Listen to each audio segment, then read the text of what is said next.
Folk आख्यान, देवीचा प्रसाद आणि नाईट वॉकिंग सर्वच एकत्र. तर आज दिवसाची सुरुवात झाली आज दुपारी विजू भाऊंबरोबर जलमंदिर येथील असलेल्या मर्या देवीच्या महाप्रसादाने. त्यानंतर दुपारी बहिणीचा फोन आला, थालपीठ केलंय, 2 मिनिटात हजर. त्यानंतर सायंकाळी आज अचानकच फोक आख्यान कार्यक्रमाचं नियोजन झालं.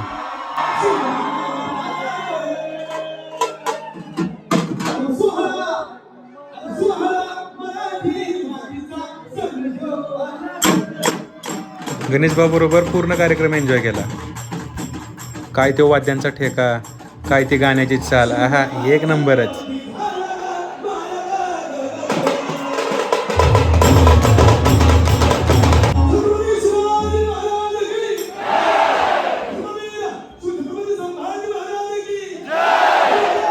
देवीचा महाप्रसाद झाला, फोक आख्यांचा कार्यक्रम झाला. 10,000 स्टेप चॅलेंजचं काय. 10 वाजता घरातून निघालो, शिवतीर्थ येथे शिवरायांचे दर्शन घेतले आणि माघारी आलो. आज एकूण 1 तास 10 मिनिटांमध्ये 6 किलोमीटर अंतर पूर्ण केले. वॉकिंग करून घरी आल्यानंतर नानकेटने माझे नानकेट स्टाईलमध्ये स्वागत केले. चला तर मग आता भेटूयात नवीन व्हिडिओमध्ये, कारण आता 10,000 स्टेप चॅलेंजला नो एक्सक्यूज.